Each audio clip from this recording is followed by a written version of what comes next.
lanjut fasilitasi CRS yang memfasilitasi pemerintah Kabupaten Belu. Ada beberapa OPD waktu itu, Kepala Pelaksana Harian Badan Bencana melaporkan beliau diikutsertakan atau diundang untuk hadir dalam kajian risiko bencana di Bogor, betul ya? Dan hari ini kita melaksanakan lokakarya.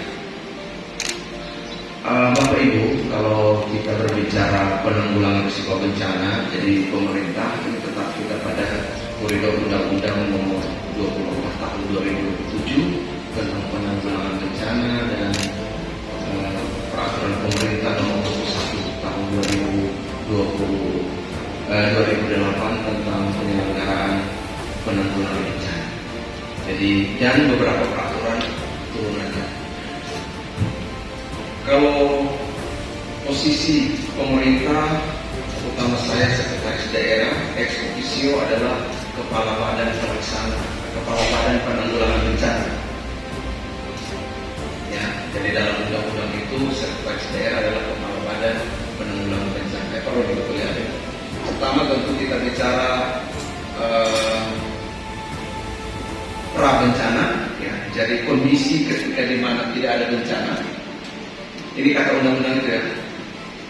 Lalu kita bicara bagaimana kesiapsiagaan kita pada saat terjadinya bencana, yang dalam ketentuan itu dikatakan saat tanggap daruratnya.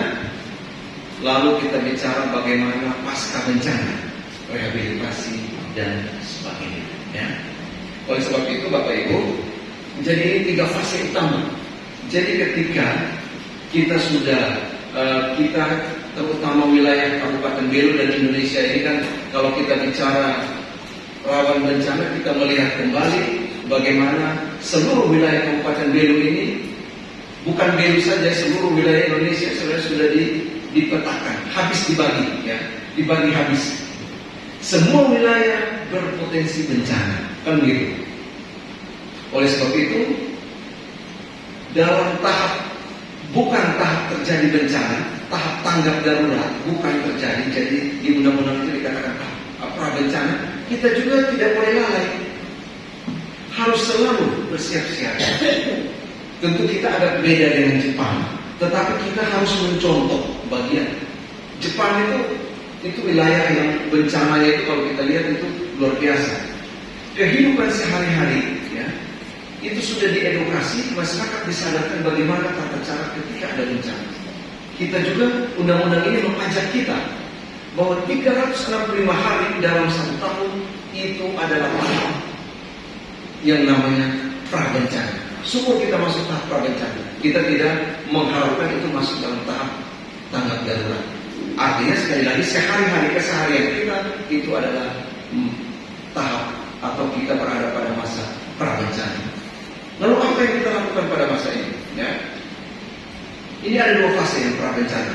Itu pada saat situasi tidak terjadinya bencana. Ya seperti sekarang, ya sehari-hari, ya, normal. Itu juga diingatkan, kita tidak boleh terlena. Yang kedua, tahap ada potensi bencana. Nah, bencana ini kan macam-macamnya. Ada bencana alam, ada bencana sosial. BMKG beberapa waktu lalu sudah mengingatkan, Pak Menko Maritim Pak Luhut sudah mengingatkan seluruh gubernur dan bupati ada potensi bencana di triwulan terakhir 2023. Bencana apa? Bencana kekeringan. Ini kita masuk pada fase bagaimana ancaman potensi bencana itu sudah bisa kita deteksi.